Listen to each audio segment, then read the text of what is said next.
poor design, poor construction, poor O&M వల్ల serious defects develop అయి ఈరోజు ఆ 3 బ్యారేజ్ల మరి వాటర్ స్టోరేజ్ కానీ ఆ బ్యారేజ్ విషయంలో ఏ విధంగా ముందుకు పోవాలో ఈ ప్రభుత్వం నేషనల్ డ్యామ్ సేఫ్టీ అథారిటీని అప్రోచ్ అయిన విషయం కూడా శాసనసభ ద్వారా యావత్ రాష్ట్రానికి తెలియజేస్తున్నాం. ఇప్పుడు ఎంత సీరియస్గా డ్యామేజ్ జరిగిందో నేను కొన్ని విజువల్స్ ప్రదర్శిస్తున్నాను.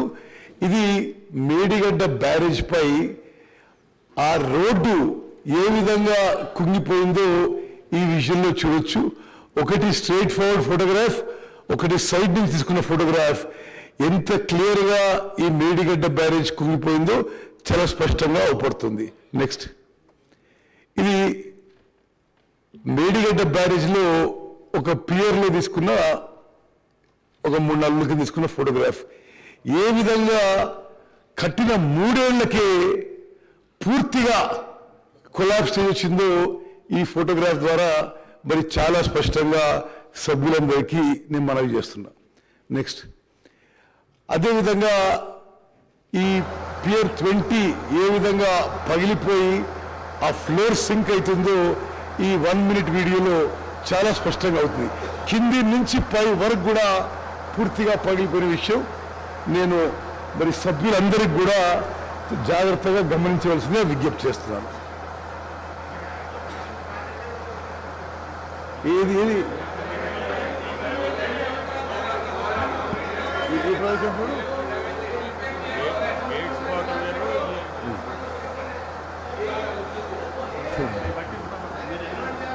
ఓకే సరే,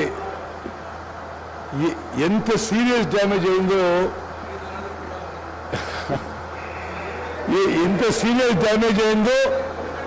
సభలో ఏ పార్టీకి చెందినా దయచేసి గమనించవలసిందిగా నేను సవినయంగా విజ్ఞప్తి చేస్తున్నా. ఎంత సీరియస్ డ్యామేజ్ అయిందో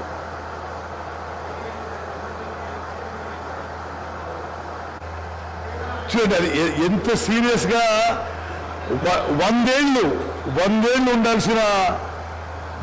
ఉండాల్సిన ఈ బ్యారేజు 3 ఏళ్లలో ఎట్లా కుప్పకూలిపోతుందో దయచేసి గమనించవలసిందిగా నేను విజ్ఞప్తి చేస్తున్నాను.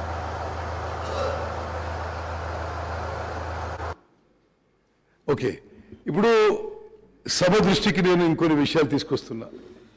ఒక పెద్ద మనిషి ఏమంటాడు, మాకు అప్పచెప్పండి మేము రిపేర్ చేస్తామంటారు.